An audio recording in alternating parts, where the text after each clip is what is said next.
Fini les Xperia Z, Sony lance sa nouvelle gamme Xperia X. On attend notamment beaucoup de ce téléphone et de son appareil photo 23 mégapixels.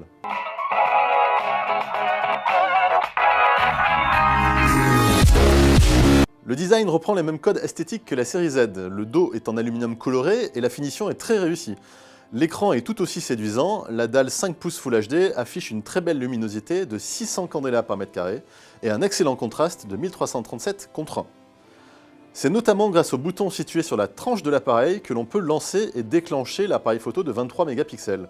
Cette définition permet, d'après Sony, d'améliorer le rendu du cliché final, qui n'est lui que de 8 mégapixels. Et malgré son autofocus prédictif efficace, on reste quand même une nouvelle fois déçu par la qualité des photos.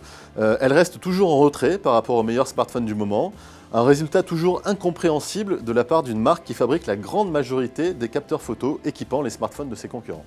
Heureusement que Sony se rattrape sur l'excellente optimisation du processeur. Ce Snapdragon 650 à 1,8 GHz est tout à fait performant, notamment grâce à la dalle seulement Full HD du téléphone. Avec moins de pixels à gérer, il arrive à afficher jusqu'à 57 images par seconde au test Epic Citadel. C'est donc largement suffisant pour jouer à n'importe quel jeu 3D. On est en revanche un peu plus réservé sur l'autonomie du smartphone. Le Xperia X est par exemple performant en communication avec 20h14, mais sa batterie de 2620 mAh n'assure que 7h13 en autonomie polyvalente, la plus représentative d'un usage quotidien.